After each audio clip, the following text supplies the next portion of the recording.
Good Saturday morning. Welcome to another episode. I think this is episode 100 of Martin's Koi Pond Aquatics and Fishing. It's been about a month, I think, or so since my last video, and not a lot has changed. I was a bit naughty, but I'll explain that in a minute. The pond is very much in my winter mode. I'm not using the Screenmatic filter. There's two nets over the pond. One's a jump net and one is a leaf net. And the leaf net is doing a really good job keeping all the leaves from all these trees out of the pond. Hardly any have got in the actual pond itself, so I'm pleased about that. The UVs have been off for about a month, so I'm not running any UVs at the minute. I am literally just running the Nexus and this little floaty skimmer just to pick up any leaves that might make it into the pond. And the Nexus is doing a really good job of keeping it well filtered. Let's have a look at the temperature. It took a real drop this week. We're down at 13 degrees now.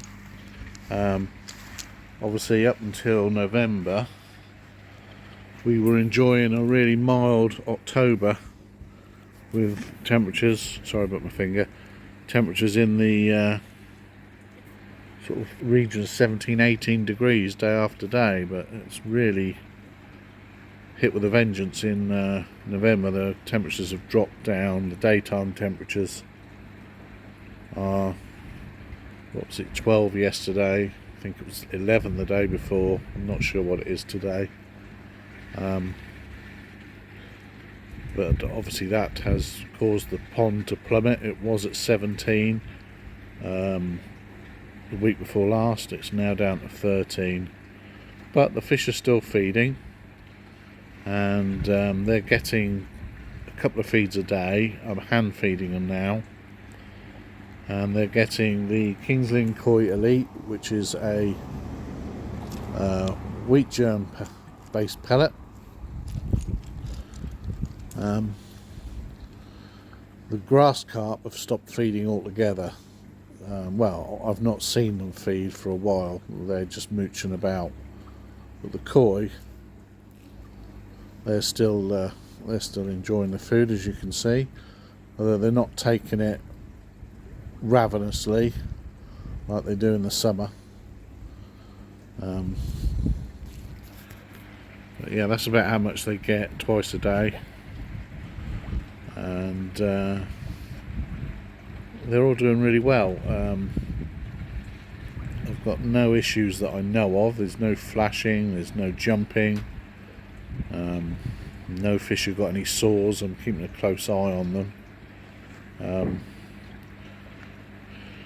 So I think in the last video I said no more fish, and I was definite about that. There was going to be no more fish.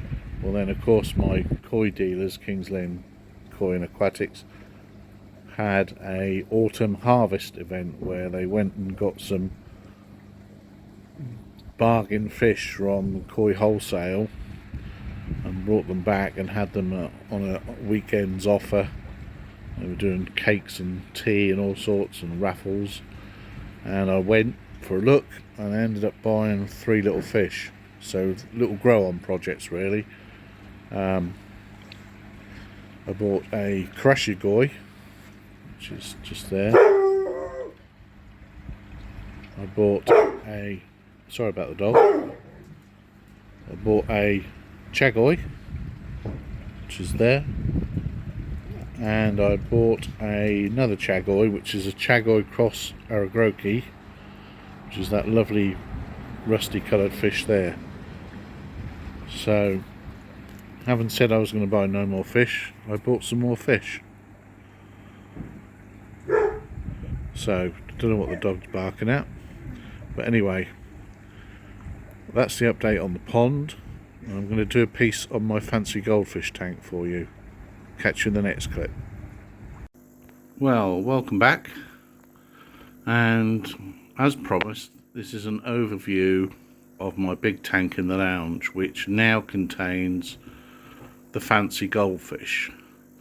So I moved out the single tail goldfish into the 2 tanks in the back room, and I've put the fancy goldfish in here. The reason being that when they were in the back room I didn't really get to see them, and I wanted to spend some time watching these guys grow, so moved them into the lounge where obviously I'll be able to enjoy them more.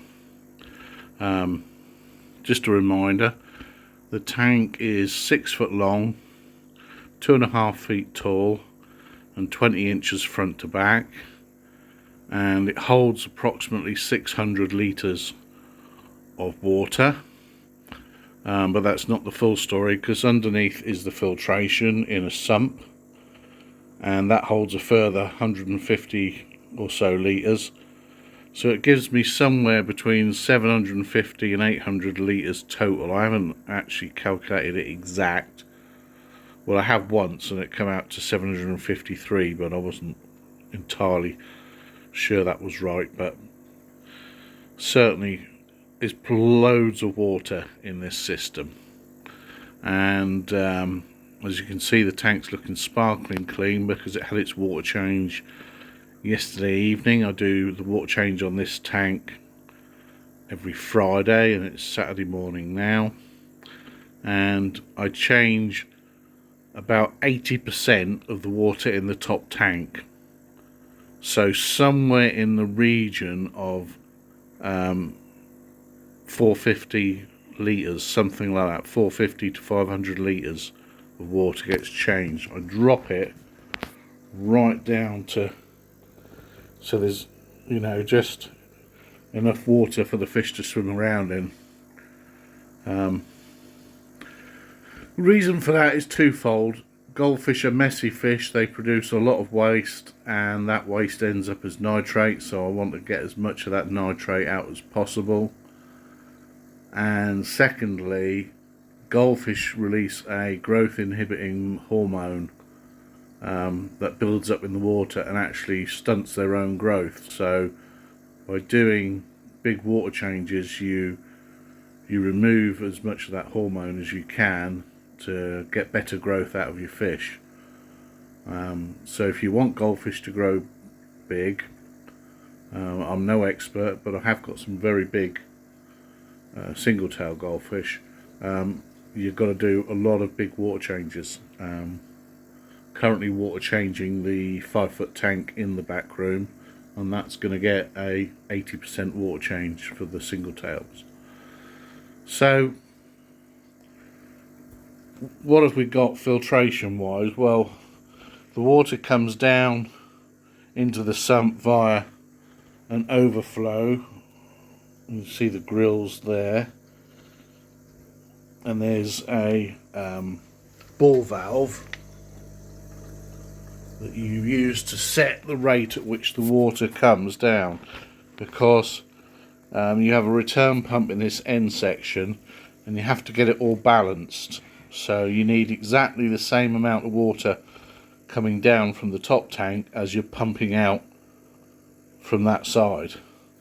So once you've got it set perfectly in balance, you just leave it. I have an auto top up because you lose water through evaporation, which would throw it out of balance. So in this section here is just water with a little pump, and there's some sensors. There's a sensor there and that sensor sets the water level. So as soon as the level drops below that sensor, water is pumped into here via this pipe, and it tops up. Media wise, in the first section I've crammed it full of pond brushes just to catch any large waste, and that's normally things like long strings of poop that get sucked down here. So that's a mechanical filter. There's 2 sponge filters in the back here, mainly to make the water circulate in this section, where I've got these bags of media balls, and these media balls are great. They're ceramic, they're really solid, they don't break down, and they're very highly porous, so as well as breaking down ammonia and nitrite, they can also break down nitrate once they're fully matured.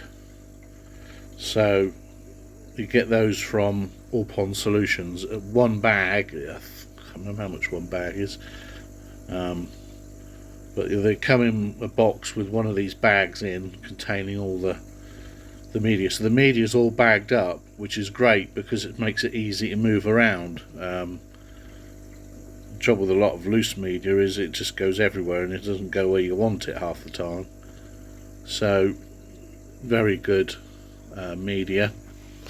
The pump in the end there is a Jibo one, and if you can see on the display, it's a DC pump and it's running on the minimum +1 return, so it's using as little electricity as possible. All that's working on this tank electric wise to save money is a 4-watt air pump, that return pump, which uses, in the way I've got it set, uses less than 20 watts, and the auto top up virtually uses nothing, so almost can forget that.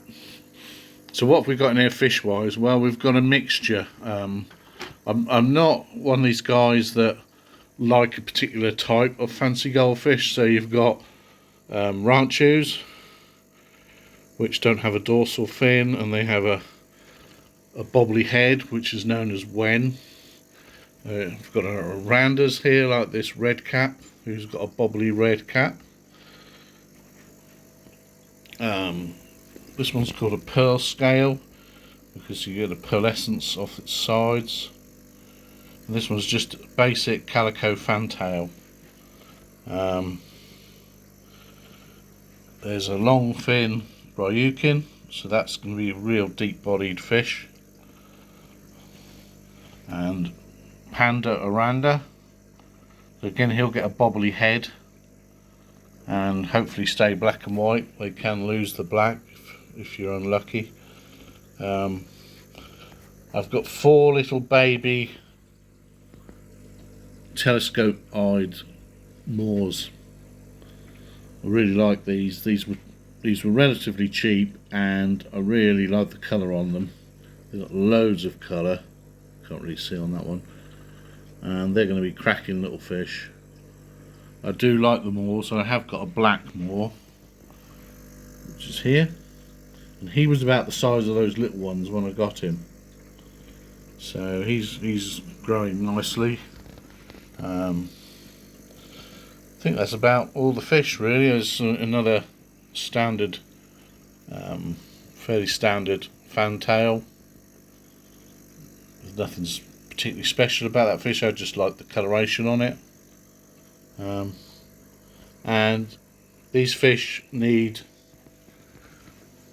food that sinks. I don't feed them floating food because they can have buoyancy issues. You need to feed them decent quality food that sinks, and keep an eye on them closely that they don't get buoyancy problems. But so far so good with mine. So that's the overview of my fancy goldfish tank, which I absolutely love. I have gone for a decorated tank. Some people keep fancy goldfish with no decorations in the tank, but I like a bit of decor. I like it to look nice when people come round.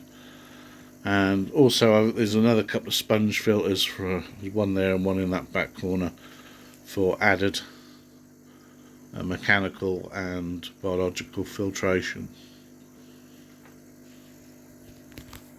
So, that's the fancy goldfish tank. Hope you enjoyed.